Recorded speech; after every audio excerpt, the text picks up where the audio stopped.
Ahí me manda un archivo, Patricio, sobre el tema de Max Headroom. Completita, completita, profe. No, perfecto, gracias, Patricio. Estaba en eso yo. Hace días que me quiero enganchar para buscarla, pero...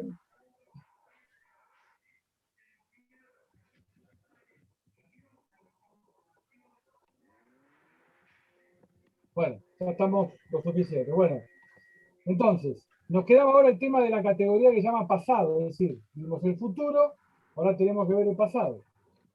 Bueno, lo primero que nos viene cuando tenemos que estudiar el pasado, ¿qué es?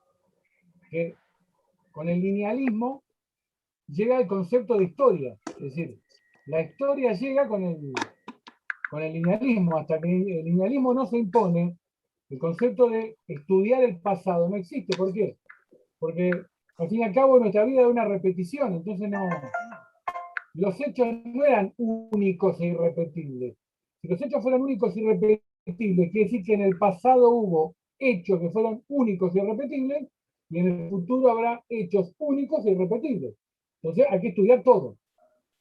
¿La historia qué es? La historia es un estudio objetivo, racional del pasado, basado en evidencia. Es decir, el historiador no puede hablar de algo de lo que no tiene evidencia. Solamente puede hablar de lo que tiene evidencia. Por supuesto que en el pasado no se tiene toda la evidencia que uno quisiera, porque mucha documentación uno no puede acceder. ¿Por qué? Porque se perdió, o personas que han fallecido, que pueden seguir por una investigación, o no se la puede llevar adelante una encuesta, una investigación, una entrevista, no. Entonces, por eso siempre se dice que cuando hay que hacer un estudio de la historia, hay que aprovechar que la gente está viva. Eso no está así loco. Porque se pierde material. ¿Qué? Pero es importante porque si te llega un problema. No, mejor entrar desde el celo. Es que eso es malísimo. Bueno, entonces, la historia es una forma de estudiar que es objetiva, racional y científica del pasado. La otra forma de estudiar el pasado, de abordar el pasado, es todo un conjunto de material que nos llega desde el pasado, que es la leyenda, las leyendas. La leyenda es un enorme material que nos llega del pasado, pero tiene un problema, que es subjetiva y no está basada en evidencia. ¿Por qué? Porque yo no puedo saber de dónde provienen los relatos legendarios. Lo único que sé es que son transmisiones orales sucesivas, que en esas transmisiones orales sucesivas han agregado cosas y han quitado cosas. Y a mí me ha llegado de una determinada manera, que yo no sé si todo eso ocurrió como realmente dicen que ocurrió. La Biblia, por ejemplo, es en gran parte un relato legendario. Todas las mitologías son relatos legendarios. Pero la literatura, por ejemplo, utiliza muchísimo la leyenda. La leyenda es un material muy importante para... ¿Se puede poner en mute a la gente? Porque no se puede así. Sí. Chicos, apaguen el micrófono. Ahí está. Entonces, la leyenda es un material muy importante para un cierto tipo de literatura. Nosotros, por ejemplo, estamos acostumbrados ahora a ver mucha película y contenido audiovisual que está basado en leyendas. Como yo les dije en la clase anterior, El Señor de los Anillos, Harry Potter, están basados de alguna manera en relatos legendarios, modificados, ¿no? El escritor le ha agregado más cosas propias de su imaginación, pero las bases son relatos legendarios. Entonces la historia es una, la leyenda es otra. Después hay una forma bastante moderna de leer el pasado que tiene muy poco tiempo, tendrá 4 décadas, 5 décadas, que se llama la ucronía. ¿Qué es esto de la ucronía? Otra vez, el prefijo negativo u y cronos, que es tiempo. Es un tiempo que no existió. O sea, estoy hablando de algo que ocurrió en el pasado que no existió. Pero ojo, ¿qué es lo que uno hace en la ucronía? Uno toma un hecho histórico, un hecho que está trabajado por los historiadores, y lo que hace es cambiarle el final. Por ejemplo, hay una novela de Philip Roth que HBO hizo la serie que se llama El complot contra América, The Plot Against America. Es una novela de Philip Roth, donde Philip Roth lo que hace es hacer una ucronía. ¿Qué es lo que dice Roth? Dice, imaginémonos que la elección de 1933 en Estados Unidos que ganó Franklin Roosevelt, la hubiese ganado Charles Lindbergh. Lindbergh era, si no era nazi, pegaban el palo y tiraban la línea. Entonces, imagina la victoria de Lindbergh y cómo sería Estados Unidos en la década del 30 con la victoria de Lindbergh. Eso es una ucronía. Una novela ucrónica. Un recurso ucrónico. Karen, ¿podés poner tu teléfono en mute, por favor? Ay, disculpa. Alguien está con el tiene abierto el micrófono y se escucha. Vale. Se activó solo. A ver. Encima. A ver. Entonces, hay una ucronía, por ejemplo, si ustedes vieron la película Érase una vez en Hollywood, Tarantino utiliza un recurso ucrónico para hacer terminar la historia de una manera diferente a como terminó. En la escena final, Sharon Tate no muere, cuando todos sabemos que fue asesinada de manera salvaje por la banda de Manson. Entonces, él utiliza un recurso ucrónico, ¿para qué? Para cambiar el pasado. Esto ahora se está usando mucho, esto de la ucronía. En historia, los historiadores no lo llaman ucronía. Ucronía se lo llama en literatura. En la historia se llama historia contrafáctica. O sea, el historiador lo que hace es, dice, hagamos una hipótesis contrafáctica. ¿Qué hubiese pasado si Churchill, yendo en un avión hacia los Estados Unidos para entrenarse con Roosevelt, el avión se cae en el medio del mar? Hubiese asumido otro político para conducir a Gran Bretaña. Eso es historia contrafáctica. Se imagina una serie de hipótesis de qué puede haber ocurrido. Por supuesto, siguen siendo hipótesis, pero se trabajan de manera un poco más científica, más propia de un historiador. Por eso el historiador llama contrafáctico a lo que el literato llama ucrónico. Por supuesto, siempre la frondosidad imaginativa del escritor es mayor que la del historiador. El historiador sabe que al ser historiador no se puede apartar mucho. En cambio, el novelista hace lo que quiere. Profesor, perdone. Una consulta con respecto a esto. Entonces, digamos, una ucronía, ¿es algo que también tiene influencia en varios aspectos o un sistema general de la sociedad como una utopía, pero en el pasado, o es algo más puntual? Sí. A ver, lo planteas bien. Que, por ejemplo, la idea del paraíso terrenal es una utopía pasada, pero lo que pasa es que el paraíso terrenal se ubica en un espacio que no tiene tiempo. Es decir, se supone que el hombre vivía en el paraíso y que en el paraíso no había tiempo, era temporal. El hombre ingresa al tiempo cuando cae. ¿Qué es cuando cae? Cuando cae es cuando no obedece a Dios y Dios lo castiga y lo introduce en la historia. Nosotros somos seres caídos para las mitologías religiosas. El ser caído es un ser que no obedeció a los dioses. Por lo tanto, se lo castiga introduciéndole en este mundo de sufrimiento que es la vida lineal, la vida conviviendo con la muerte. Porque antes tenemos la vida eterna. Por eso es que se crea la religión. La religión, ¿qué es lo que hace? Fíjense, la palabra es desligar. Es decir, el hombre cae a la tierra y se desliga de Dios. Dios en algún momento, ante tanta crueldad, se apiada de este humano y ¿qué dice? Yo te voy a religar. Y ahí viene la religión, lo religa con Dios. Entonces, Dios le dice, a partir de ahora yo intervengo en la historia y te va a ir mejor de lo que te iba antes, porque te perdono. Yo sé que cometiste un pecado, faltaste a la palabra y por eso caíste. De hecho, de alguna manera, cuando el cristianismo habla del Mesías y habla de Jesús, ¿qué es lo que está diciendo? vino a sacrificarse por el humano. Si Dios se encarna, toma la forma humana, sufre como un humano y perdona a todos los humanos.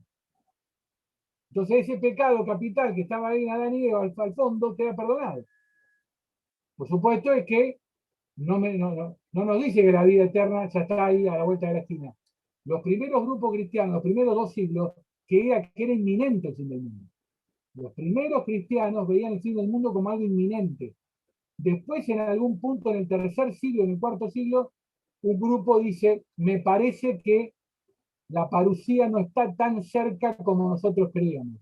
Tenemos que crear una organización que custodie esta palabra y que nos proyecte en el tiempo hacia ese final que va a llegar, que va a ser el Armagedón y el juicio final.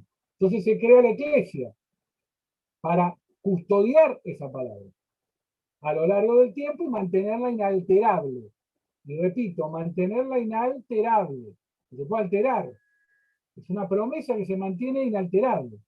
Y que en algún punto final, allá no sabemos cuándo, llegará al final. Por eso la literatura recupera la idea del Armagedón y de la catástrofe a través de la ciencia ficción. La idea catastrófica viene de la Biblia. Es la Biblia la que introduce la idea del final catastrófico. ¿Pero por qué? Porque de alguna manera el final va a ser catastrófico porque el hombre sigue apartándose del camino de Dios. Como se aparta, de alguna manera Dios lo castiga creándole una catástrofe climática, un impacto que viene del cosmos, un asteroide, lo que sea. Pero llega al final. Y después cada uno irá al infierno o irá al cielo.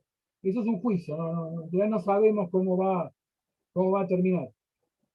El cristianismo como relato es muy potente. ¿Por qué es muy potente? Porque gran parte de las categorías en las cuales nos movemos, a pesar de ser categorías racionales, tienen un olor, huelen a cristianismo, huelen. ¿Por qué? Porque son conceptos que fueron vaciados de trascendencia y cargados de racionalidad. Marx fue el gran maestro de tomar los conceptos de la religión judío-cristiana y trasvasarlos al racionalismo. ¿Por qué? Porque de alguna manera se daba cuenta que el cristianismo tenía en el fondo ideas bastante inteligentes para manejar el linealismo. Porque el linealismo genera mucha angustia, mucho temor hacia el futuro. Entonces, de alguna manera hay que introducir alguna idea en el fondo del tiempo que nos proyecte hacia ahí. La idea esta del anarquismo y del liberalismo es que el hombre va construyendo el futuro todos los días, es un poco atemorizante, ¿no? Porque quiere decir que uno lo construye todo el día, hay que estar pensando qué voy a hacer mañana. No tengo ningún horizonte que diga voy hacia ahí. Entonces, el anarquismo y el liberalismo se manejan con esta. A ver, el liberalismo no tiene ningún tipo de reemplazo para la idea finalista que tiene Marx y que tiene el cristianismo. Pero introduce una idea bastante inteligente para movilizar a la sociedad, que es la idea del mito, que es una idea del mundo antiguo que los anarquistas la reintroducen en el mundo moderno. Y no solamente el anarquismo lo hace el nacionalismo también. Los nacionalismos reintroducen la idea del mito como elemento movilizador de la sociedad. En el caso del nacionalismo, ¿qué? Hubo una edad dorada que se perdió y ahora tenemos que volver a esa edad dorada. Y generalmente el nacionalismo siempre dice que en algún momento esa sociedad degeneró. Por alguna razón degeneró y ahora hay que recuperarla. Entonces, el mito nacional, no, en Europa, por ejemplo, el gran mito nacional es el irredentismo territorial. Territorios que se perdieron o que hubo limpieza étnica. Por ejemplo, el otro día vi una película muy buena, italiana, que habla de un tema que en Italia es muy difícil de tocar, muy difícil. Realmente nadie quiere hablar de ese tema, que fue la limpieza étnica que hicieron los yugoslavos, los croatas en ese momento, de las poblaciones italianas de la frontera oriental de Italia, es decir, de la zona que se llama Istria, Dalmacia y, y la zona en los alrededores de Trieste. Lo llaman los istrianos, damianos y otro nombre que me olvidé. Ciudades que fueron durante 25 siglos italianas, con minorías croatas que tenían el 20% de la población y que fueron limpiadas étnicamente. Si todos los italianos fueron empujados al otro lado de la frontera, de forma violenta, ¿no? Los sacaban a todos. De alguna manera uno en algún momento ha conocido a algún istriano o algún damiano. Yo me topé una vez con una persona que conocí que era istriana, ¿no? Que era de la ciudad de Pola, que ahora se llama Pula, en la península de Istria. Y contaba cómo los habían echado y cómo en el documento de identidad las autoridades yugoslavas le pusieron el sello y les cambiaron los apellidos. Le pusieron el ich al final, cuando eran italianos. Entonces de repente tenés gente que se llama Grunovich y se llamaban Gronano de apellido. Eran italianos, pero le cambiaban el apellido y le ponían, bueno, vos te llamas más, así vos te llamas. Entonces tenían que volver a Italia, tuvieron que cambiar el pasaporte para volver a tener el apellido original. Por eso digo, el irredentismo es un mito movilizador. En Europa, acá en América nunca funciona, pero sí funciona mucho en Europa.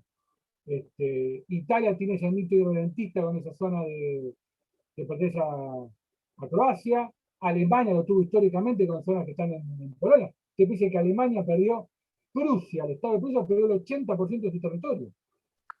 El otro 20% quedó dentro de Alemania. El otro es parte de Polonia y parte de Rusia. Con todas las poblaciones alemanas deportadas. Perdón, pero actualmente sigue pasando lo mismo. Sí, la limpieza étnica es una manera de... Con Rusia, por ejemplo. Las minorías, sí. Separar a las minorías es un mito que fue fuertemente movilizador y aún lo sigue siendo todavía. Claro, no son mitos, son realidades, eso es lo que no entiendo. Porque... No. El tema del mito es que generalmente lo que se dice es que ese territorio históricamente, siempre ese país tuvo jurisdicción. Históricamente quizás no la tuvo, siempre compartió con minorías el territorio. El problema es que en algún punto no se llegó a un acuerdo con esas minorías, o la mayoría se cargó a la minoría, o la minoría con ayuda de otros. Siempre está la idea de que Italia aceptó esa expulsión de su población, de esa parte oriental, porque no quería que Yugoslavia le hiciera juicio por lo que el fascismo había hecho cuando estaba ocupando esa zona, que habían cometido crímenes de guerra también. Entonces decía, yo no veo nada y no te voy a juzgar por la deportación, la limpieza étnica, pero vos no vas a juzgar a los míos por todas las tropelías que también hicieron los fascistas con los croatas. Hubo de los dos lados, eso es lo que quieren decir. ¿Tá? Entonces callaron los dos y no dijeron nada, pero la gente que lo vivió tiene una herida que nunca cicatrizó. Por eso ahí viene ahora la cuarta manera de abordar el pasado. Estaba la historia, estaba la leyenda, estaba la ucronía y está la memoria. La memoria es un concepto que nace a partir de la posguerra. Es una manera de ver el pasado, que es distinta de la historia, es distinta de la leyenda. ¿En qué se parece a la historia, la memoria? Que toma un hecho histórico. Toma el hecho histórico. Pero hace a veces una interpretación subjetiva de determinadas partes de ese hecho histórico. ¿Por qué? Porque la intención del memorista es tratar de hacer una reivindicación de una determinada idea o un determinado grupo social o político. Es decir, quiere reivindicar algo. Entonces, ¿qué hace? Cuando algo no encaja, lo saca. El historiador no puede sacarlo. El historiador tiene que mostrar toda la paleta completa de lo que ocurrió. O sea, muestra todas las voces. El memorista, ¿qué es lo que hace? Pone todas las voces, pero cuando hay una voz que es discordante, que dice algo que no debe decir, se la calla. ¿Para qué? Para que cierre el relato. Esto es habitual. Por eso es que hay que leer las memorias, pero también hay que leer la historia, y hay que cotejar y comparar las dos. ¿Por qué? Porque esto es muy habitual. Los griegos tienen un concepto que se llama el lecho de Procusto. Procusto en la mitología griega era un salteador de caminos, era un ladrón de caminos, que lo que hacía era, iba con una cama de madera que tenía una medida estándar. Entonces, sorprendía a los que iban por el camino, entonces los metía en la cama. Si todo lo que sobraba lo serruchaba y lo sacaba. Entonces, siempre se dice en historia, en literatura, no me apliques el lecho de Procusto, es decir, no me saques cosas, poneme todos los hechos. Por eso es que hay que ver todo, hay que ver la memoria, hay que ver la historia, hay que ver todo. En el Holocausto, por ejemplo, hay una memoria del Holocausto, que son el registro oral de los que vivieron en los campos de concentración. Hay una gran película que dura 9 horas, de Claude Lanzmann, que la hizo en la década del 60, que lo que hace Claude Lanzmann es ponerle el micrófono a los sobrevivientes. Y no trata de inducir las preguntas, deja que hablen. Cuando quedan en silencio, él se queda en silencio. Cuando deciden hablar, él sigue filmando. Entonces, el que vivió el campo habla. Por supuesto, está la historia, ¿no? Está la historia, y obviamente la historia, ahí la historia y memoria prácticamente coinciden. Quizás al memorista se le escapa algún detalle más grande de lo que vivió. Hay algo que no puede ver. O sea, que lo que vive la historia en ocasiones a complementar esto que él no vio. Pero ¿El claro, memorista no estaría muy basado en la subjetividad? a ver, hay memoristas que son extremadamente subjetivos. Por ejemplo, si vos abordás los relatos, por ejemplo, vamos a ver el caso de Siria, por ejemplo. Ustedes saben que Siria es un país que tiene un mosaico étnico. Pero depende qué grupo étnico religioso cuenta la historia de cómo la ve. Por ejemplo, los alawis, que son los que gobiernan Siria, son una minoría histórica que siempre tuvo un problema. Si ellos no asumían el poder en Siria, corrían el riesgo de que los sunitas los limpiaran étnicamente. Entonces, para que no los limpiaran, siempre se aliaron a todas las potencias extranjeras que llegaron al mundo árabe. ¿Por qué? Porque para eso la supervivencia era aliarse con uno más poderosos. De hecho, ¿qué hace hoy Assad? Se alía con Irán, que es una potencia no árabe, pero es chiita como ellos, y con Rusia, que es una potencia extranjera. Cuando vinieron los franceses, fueron los mejores aliados de los franceses. Y además tienen una inteligencia muy especial. Se alían con todos los grupos minoritarios. Es decir, ellos se ponen en el centro y ya tienen a los cristianos al lado de ellos y tienen a los drusos al lado de ellos. Es decir, todos los grupos minoritarios, incluso los kurdos también, están con ellos porque les dicen, miren, si no nos unimos entre nosotros, la mayoría sunita nos lleva puesto. Entonces, cuando vos ves los relatos de los alawis, el relato alawi siempre es un relato que saca muchas cosas, es decir, es un relato, es una memoria muy sesgada sobre la existencia de los alawis en Medio Oriente.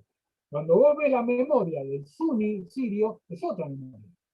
Por eso tiene que venir siempre el historiador para complementar esa memoria sesgada. Uno no, a ver, yo no les niego a los alawis la verdad de que tienen razón en eso, de que si ellos no asumen algún tipo de control político en Damasco, se lo llevan puesto. En eso tienen razón. Cuando vos ves el mundo árabe, ves cómo le fue a las minorías, vos ves, claro, ellos vieron a las minorías que los rodean y dijeron, machos, si acá no hacemos algo, nos llevan puesto. Entonces, por eso siempre son un grupo muy cohesivo y además mantienen una religión que es muy especial, porque la religión alawi es una religión que es sincrética. Hay elementos del cristianismo, hay elementos del islam, y el chiismo de Irán, los reconoció como chiitas. Por más que es un chiismo muy heterogéneo, muy sincrético, es decir, no es el chiismo de Irán. Pero para Irán es importante porque es un aliado. Es un aliado ahí pegado al Mediterráneo, para ellos es importantísimo. Pero claro, tiene su propia visión de lo que fue la historia del Medio Oriente y la historia de Siria. Entonces, queda claro esto de las 4 formas de leer el pasado? Entonces tenemos 4 del pasado y tenemos 4 del futuro. Fíjense que el linealismo prácticamente tuvo una enorme capacidad para abrir la paleta de lo que es el estudio de un montón de categorías temporales, como el pasado y el futuro, que antes para el hombre cíclico no tenían sentido. En el relato cíclico hay una mitología y punto, y ahí terminaba todo. Y todo lo que hacíamos era una repetición, era un eterno presente. Nadie se hacía preguntas ni sobre el futuro ni sobre el pasado. El hombre antiguo, como diría Freud, no tenía la neurosis que tiene el hombre moderno. Tenía temores, pero no tenía la neurosis que tiene el hombre moderno. El hombre moderno vive en un mundo donde no sabe qué es lo que le va a ocurrir. Por supuesto que nosotros introducimos todo el tiempo elementos del mundo antiguo en nuestra vida diaria. ¿Quién no lee en las revistas los horóscopos? El horóscopo es un elemento del mundo antiguo para tratar de ver qué va a pasar en el futuro. O alguien que me dijo, vi un brujo. O vi un esto existe, alguien se podrá enojar. Toda esta chantería está. Porque de alguna manera alguien no puede creer que alguien puede. Si alguien ve el futuro es fabuloso. Que me lo diga porque le pago, le entrego mi casa en parte de pago. Porque es fabuloso, ya me sé todo lo que va a ocurrir. También alguien diría, qué aburrido, ¿no? Porque siempre alguien se plantea que la inmortalidad debe ser aburrida, porque imagínate que, no, si alguien vio Highlander, no, Highlander tiene una existencia que realmente es oprobiosa. Él en algún punto dice, me quiero morir, no quiero vivir más, porque tengo que ver algo terrible, tengo que ver cuando toda la gente que quiero se muere. Entonces acumulo sentimientos de gente que se va muriendo durante 20 siglos, no puedo más ya. Hay una escena buena de Highlander donde él llora al lado de la mujer, que es la primera, cuando es el primer ciclo de vida de él. Que ahí uno se da cuenta que es inmortal y dice, no puede ser, la mujer tiene 90 años y él está joven porque tiene 25. Es horrible.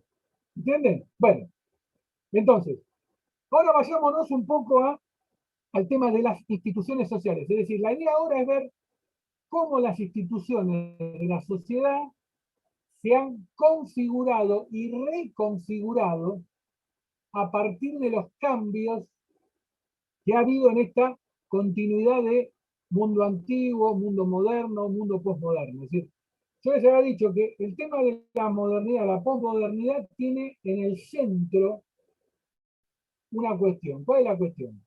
Que el hombre posmoderno, es decir, nosotros, vemos los grandes relatos con desconfianza.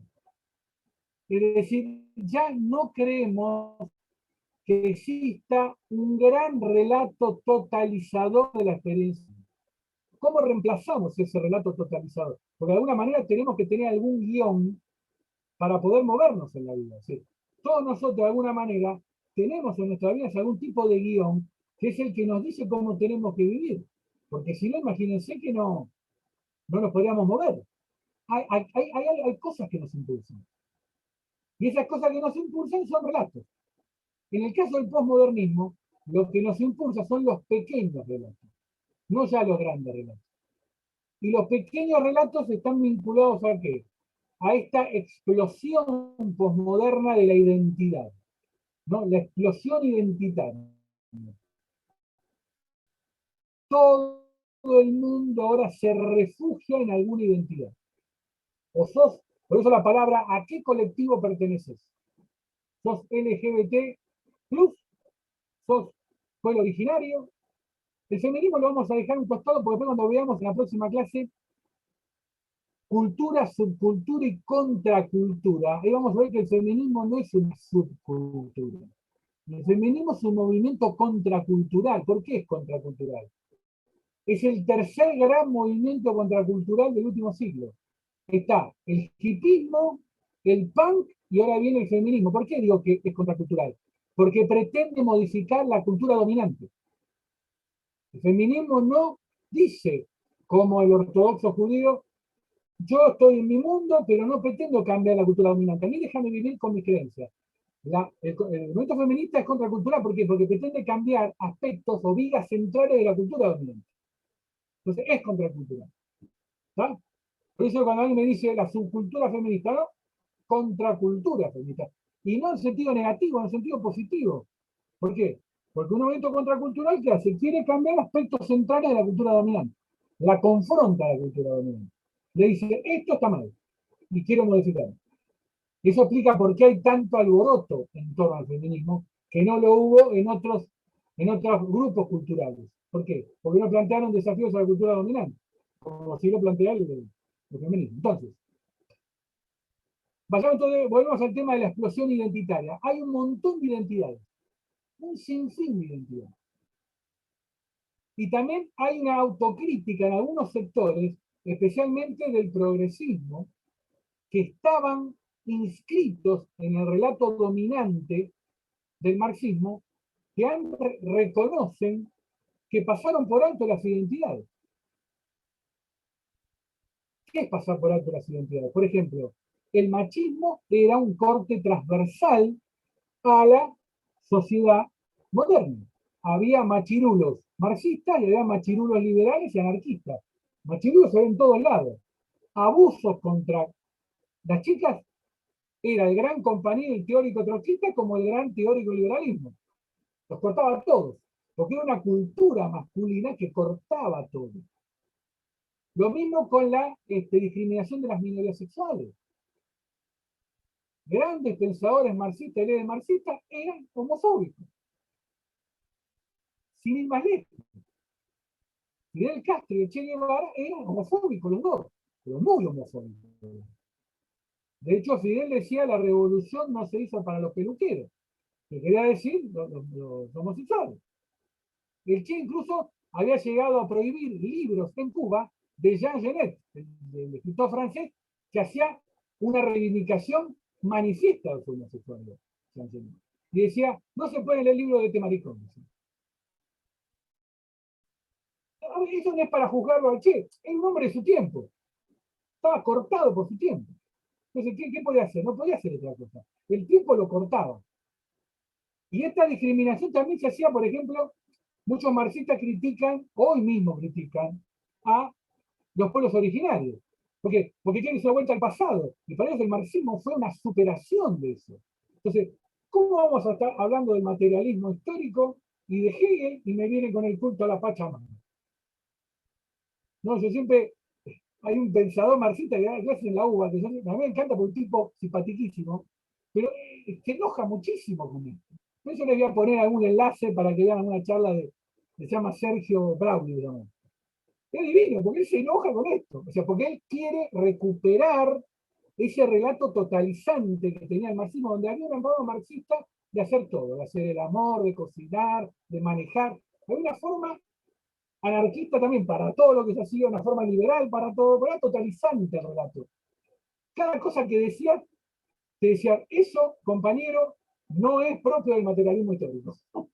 ¿Por qué? Porque de repente, a ver, esto es gracioso, pero si vos tenías una mujer, estabas casado, y tenías un amante, o la chica tenía un amante, te degradaban en un grupo de izquierda.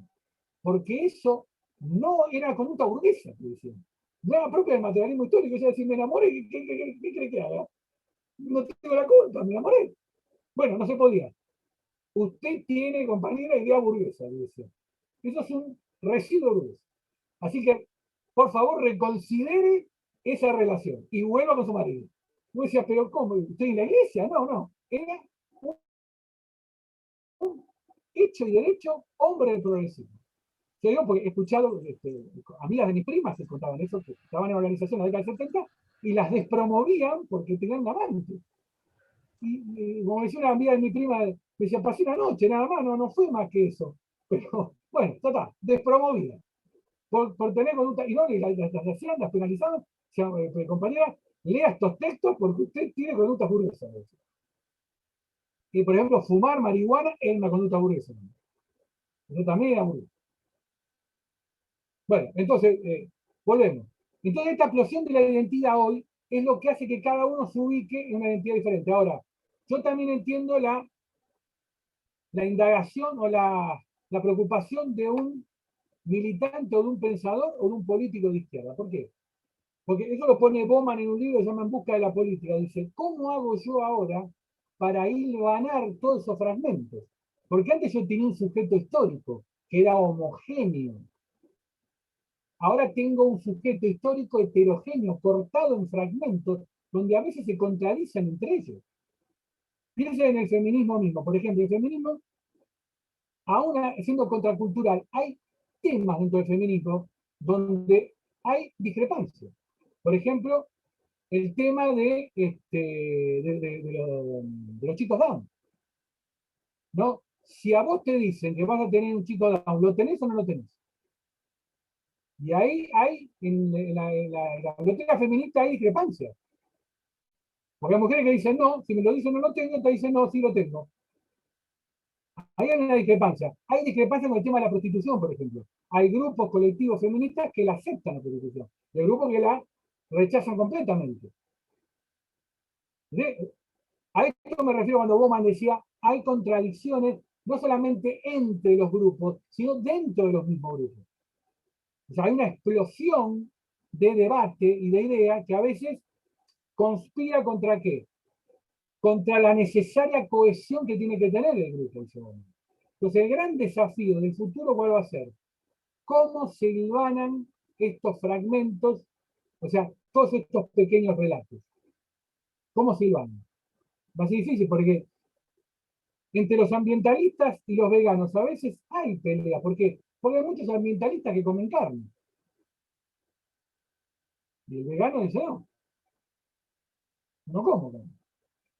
O, por ejemplo, dentro de muchos colectivos LGBT, hay algunas discrepancias. Por ejemplo, hay algunos colectivos LGBT masculinos que creen que, por ejemplo, hay agendas de la homosexualidad femenina que no son agendas de eso. Dicen, no, yo con esta agenda no estoy. Ese es un problema de ustedes, no nuestro. Nosotros tenemos algunos puntos donde discrepamos.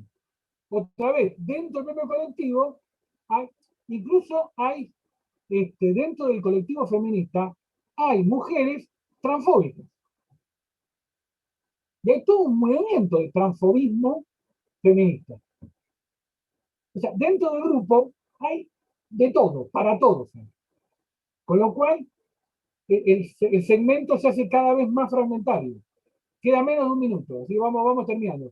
La clase que viene vamos a arrancar con el tema de la configuración de lo que es la familia, la modernidad, la posmodernidad. Es decir, cómo ve la familia la posmodernidad en relación a la modernidad. Vamos a ver toda una serie de textos que tratan sobre eso. Así que los despido hasta el martes que viene y nos veremos a las 19 en el mismo canal. Eso. Chao. Chao, buenas noches.